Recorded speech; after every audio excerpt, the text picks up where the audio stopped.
Hello friends, स्वागत है आप सभी का वर्ल्ड ओपिनियन में। दोस्तों, हाल ही में खबर सुर्खियों में आ रही है जो कि जुड़ी हुई है चीन से। प्रश्न सबसे बड़ा यह है कि विवादित दक्षिण चीन सागर में भारत वियतनाम की मदद कैसे कर सकता है। पश्चिमी प्रशांत महासागर में दक्षिण चीन सागर दुनिया के सबसे विवादित क्षेत्रों में से एक बन गया है। इस नौसैनिक क्षेत्र को अपने घरेलू जल क्षेत्र का हिस्सा बनाने के लिए चीन हर संभव रणनीतिक प्रयास कर रहा है। चीन दक्षिण चीन सागर में अपने व्यापक क्षेत्रीय दावों पर लगातार मुखर रहा है और इस क्षेत्र में कई विवादित द्वीपों पर अपने संप्रभु अधिकारों को स्थापित करने की कोशिश भी कर रहा है। ब्रुनेई, मलेशिया, फिलीपींस, ताइवान और वियतनाम जैसे देशों द्वारा दक्षिण चीन सागर के लिए प्रतिस्पर्धी दावों को चीन ने खारिज कर दिया है। नटूना द्वीप समूह को लेकर जहां चीन का इंडोनेशिया से विवाद है, वहीं स्पैटली द्वीप को लेकर उसको वियतनाम से भी विवाद है। उसमें पैरासेल द्वीप शामिल है। दक्षिण चीन सागर के साथ इसके ऐतिहासिक दावों की अधिकतम सीमा 9 डैश लाइन द्वारा दर्शाई जाती है। दक्षिण चीन सागर, जिसके माध्यम से सालाना खरबों डॉलर का शिपिंग व्यापार गुजरता है, प्राकृतिक और साथ ही पारिस्थितिक तंत्र संसाधनों से भरा है और इसका भू राजनीतिक महत्व है। इसमें 190 ट्रिलियन क्यूबिक फीट प्राकृतिक गैस और 11 बिलियन बैरल तेल का भंडार है। पैरासेल द्वीप समूह दक्षिण चीन सागर के उत्तर पश्चिमी भाग में 10 छोटे प्रवाल द्वीपों का संग्रह है। यह अपने प्रचुर समुद्री जीवन के कारण एक समृद्ध मछली पकड़ने का मैदान है। विशेषज्ञों का मानना है कि उनकी संभावना है कि वे ऊर्जा भंडार में भी समृद्ध हैं। इसका नाम 16वीं शताब्दी में पुर्तगाली मानचित्रकारों द्वारा रखा गया था।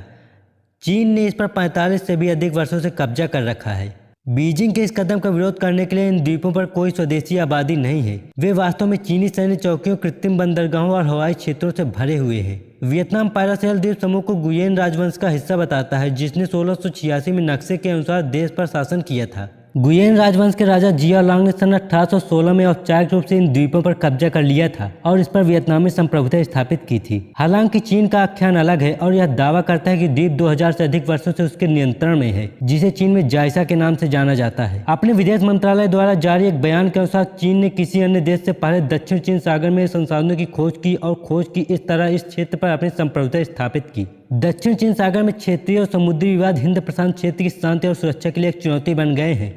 ऐसे में समय के साथ दक्षिण चीन सागर को सुरक्षित क्षेत्र के रूप में बनाए रखना भारत, संयुक्त राज्य अमेरिका और ऑस्ट्रेलिया जैसे अतिरिक्त क्षेत्रीय देशों के लिए एक महत्वपूर्ण चुनौती बन रहा है, जिन्होंने जापान के साथ मिलकर चतुर्भुज सुरक्षा वार्ता क्वाड का गठन किया है।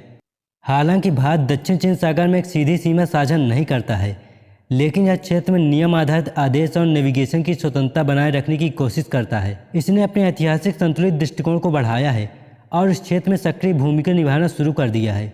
भारत ने अपनी लुक ईस्ट पॉलिसी को एक्ट ईस्ट पॉलिसी में बदलकर दुनिया के सामने अपना दृष्टिकोण प्रकट किया है। पिछले साल भारतीय प्रधानमंत्री नरेंद्र मोदी ने अपने वियतनाम समकक्ष गुयेन जुआन फुक के साथ एक आभासी बैठक के दौरान दक्षिण चीन सागर में अन्य देशों के हितों की रक्षा पर जोर दिया था।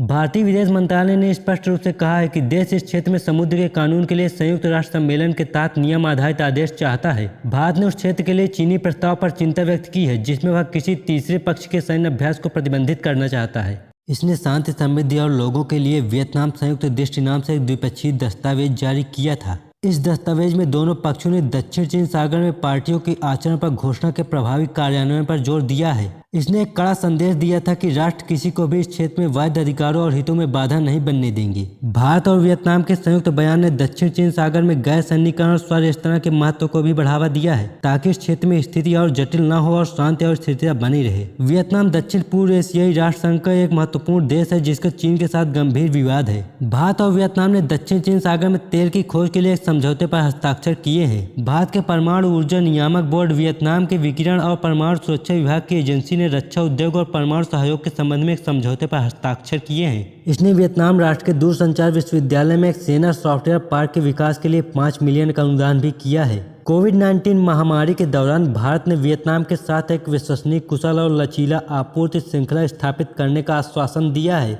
वियतनाम के स्वास्थ्य मंत्रालय ने भारत बायोटेक द्वारा बनाए गए भारत के कोवैक्सीन वैक्सीन को आपातकालीन उपयोग के लिए मंजूरी दे दी है। पिछले साल भारत ने वियतनाम को $100 मिलियन की रक्षा लाइन के साथ एक हाई स्पीड गार्ड बोट सौंपी थी।